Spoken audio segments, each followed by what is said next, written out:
sometimes happiness is hard to describe. Happiness, again, is going to change and evolve as our day changes and evolves, and as our lifestyle changes and evolves.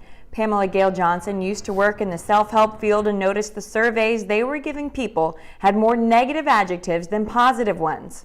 Basically, I was kind of, like I said, wondering where were the happy people. So for kicks, I was like, I bet they have their own club and they don't tell anybody about it. So with the intention of writing a funny essay, she created the secret society of happy people. Well, the main purpose of the society is to encourage people just to talk more about happiness when they happen to be happy. And 20 years later, we're still here.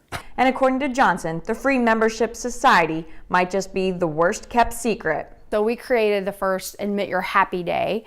That was August 8th. That was actually the day we got in the mail our first membership from one of my non-family and friend members.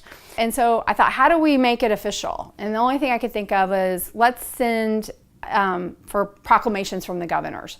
So multiple state proclamations later, and in recognition for August as Happiness Happens Month on the AP calendar, Johnson says in 20 years she just keeps learning more about what it actually means to be happy. If you want more happiness in your life, the easiest way is to broaden your definition of it. And that's why we did create the 31 types of happiness. Think of how you view happiness and see if you can view it in a slightly different way, and you'll probably discover you have more happy moments than you think you do. We've now moved into trying to help people be happier at work because, let's be honest, we spend a significant portion of our time there. She invites others to be happy with her by sharing 2 other important pieces of advice. With social media and all types of social media, or even the news or wherever you get your information about how other people live, you need to not compare yourself to that, because that's just a slice of their day. It's just a moment of their time. The most important is, to some degree, it's going to be what is our response when something unhappy happens.